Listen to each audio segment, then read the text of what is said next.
One of the other things you can do with the thermochemistry is you can decide what is a better fuel. Now, a lot of times this depends on what's available.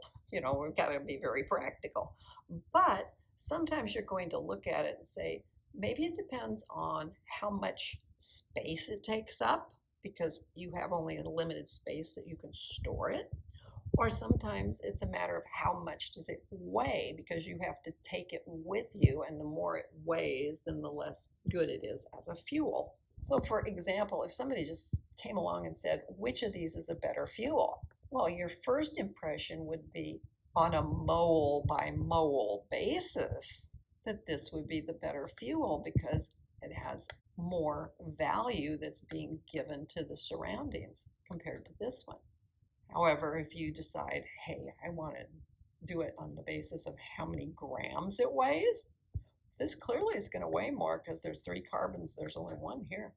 So what is called a fuel value is taking these numbers and saying, how much energy did I get when I did a combustion of a gram of the substance? Now, if you look at it that way on a per gram basis, then actually the methane ends up being a better fuel. So if it's important how much it weighs, the methane is better than the propane. You can also do it in terms of fuel density. So like I said, depends on what is the situation. If it depends on the volume, because you have a tanker that needs to hold it, you've got a big tank, you only have so much room in the tank, right?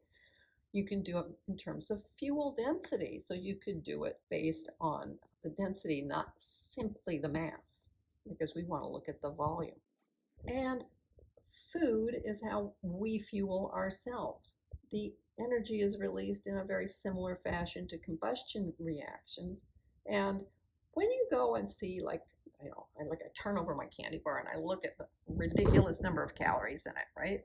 And I have to remember those calories are the nutritional calories, which is a capital C, which means it's actually a kilocalorie of the type that we know. So instead of being 4.184 joules, it's 4.184 kilojoules.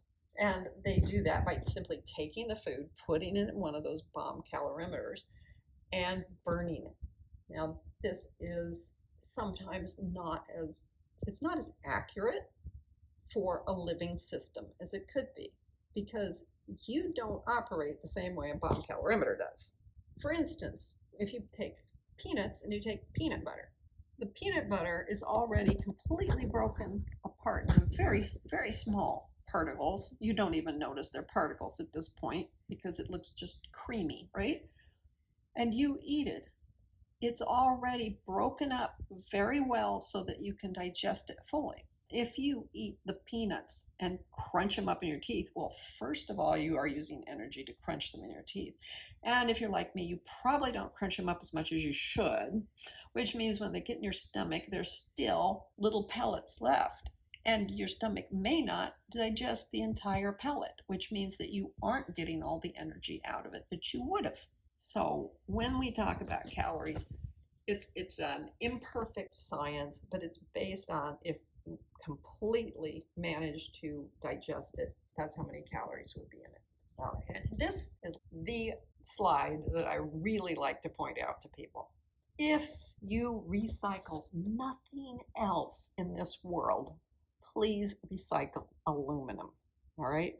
My brother-in-law used to call aluminum liquid electricity because it takes so much energy to convert aluminum ore, which you've dug out of the ground, into the aluminum that's in the cans. However, if you take the aluminum can and you go and recycle it, you're going to end up with a lot less energy that is being used because you don't have to go through all of the work of getting the oxygen away from it. The oxygen's basically already gone. So if you're doing aluminum from aluminum, or it's going to take per mole of aluminum 553.52 kilojoules. On the other hand, if you recycle the aluminum, a mole of aluminum will only be 26.2 kilojoules. Holy smokes, that's 20 times. So yes, you use only 5% of the energy to recycle a can as you would to make new aluminum can from ore. Recycling aluminum is like the most useful thing to recycle. So that's what I want you to picture is for the same amount of energy, you can take the ore, the rocks, make one can, or you can take cans that have been used and turned back in and make 20. That's amazing. You want to make one or do you want to make 20? And that's the end of chapter 10. Woohoo! Yay!